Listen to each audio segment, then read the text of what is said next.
Hi everyone. রথের ভিডিওটা part 2 করার আমার একটাই কারণ আমি রায়ানকে বলেছিলাম যদি নাগরদোলায় চেপে কোনো রকম নাটক আমি দেখি তাহলে কিন্তু আমি সেটা পোস্ট করে দেবো ভিডিওটা।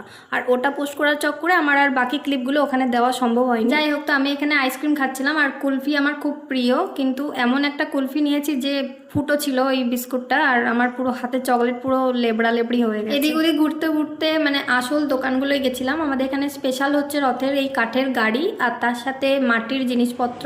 তো এই কাঠের গাড়ি তো আমি কিনিনি, কিন্তু আমি খুব ভার কিনেছিলাম একটা, আর মাটির কিছু পুতুল কিনেছিলাম 5-6টা মতো। এগুলো এত ভারী ছিল না, আমার এগুলো উচিত ছিল বাড়ি যাওয়ার সময় কিনে নিয়ে চলে যাওয়া। তারপর আমরা ফুচকা খাচ্ছিলাম, আর এই দোকানটায় আমরা কতক্ষণ ধরে দাঁড়িয়ে আছি একটা রোলের জন্য।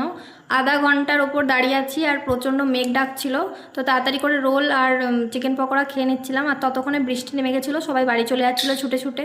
আর এত পরিমাণে ঝড় উঠেছিল না যে আমরা পালানোর পথ পাইনি, আর এদিকে গাছ টাছ ভেঙে পড়ে যাচ্ছিল রাস্তার মাঝে। বাড়ি এসে জিলাপি খেলাম, আর পাঁপড়গুলো তো মনে হয় আনতে আনতে প্রায় গুঁড়ো গুঁড়োই হয়ে গেছে অর্ধেক। আমি কি কি কিনেছিলাম ওগুলোর ভিডিও করছিলাম, আর তখনই দেখি প্রচুর বাজ পড়ছে, এত জোরে জোরে বিদ্যুৎ চমকাচ্ছে বাইরে।